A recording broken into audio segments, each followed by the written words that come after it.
Sugar లేదా sugary foods తీసుకోవడం వలన మన బాడీ ఎలా ఎఫెక్ట్ అవుతుందో తెలుసుకుందాం రండి. మనం షుగరీ ఫుడ్స్ తీసుకున్న వెంటనే బ్లడ్ స్ట్రీమ్లో గ్లూకోజ్ లెవెల్స్ పెరుగుతాయి.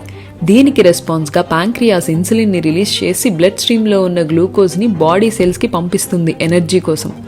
బ్లడ్ స్ట్రీమ్లో ఎక్కువ గ్లూకోజ్ ఉండడం వలన మిగిలిన గ్లూకోజ్ గ్లైకోజన్గా మారి లివర్లో మజిల్స్లో స్టోర్ అయ్యి మిగిలిందంతా ఫ్యాట్గా కన్వర్ట్ అయ్యి వెయిట్ గెయిన్కి కారణమవుతుంది. ఈ షుగర్ వలన బ్రెయిన్లో డొపామిన్ అనే ఒక హ్యాపీ హార్మోన్ రిలీజ్ అవుతుంది.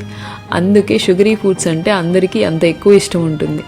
ఎక్కువ గ్లూకోజ్ ఉంటే ఎక్కువ ఇన్సులిన్ ఉందని.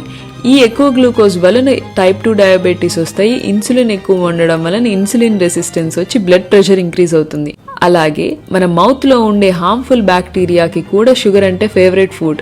ఈ హార్మ్ఫుల్ బ్యాక్టీరియా యాసిడ్స్ని రిలీజ్ చేసి మన టూత్ మీద ఉండే ఎనామిల్ లేయర్ని డ్యామేజ్ చేస్తాయి. దీని కారణంగానే మనకి క్యావిటీస్ వస్తాయి. షుగర్ తీసుకోవడం వలన మన స్కిన్ మీద వ్రింకిల్స్ కూడా ఫామ్ అవుతాయి. సో ఫైనల్గా షుగర్ వలన మనకి ఎటువంటి ఉపయోగం లేదని అర్థమైంది. ఈ రోజు నుండే షుగర్ ఫుడ్స్ని కంప్లీట్గా అవాయిడ్ చేయండి.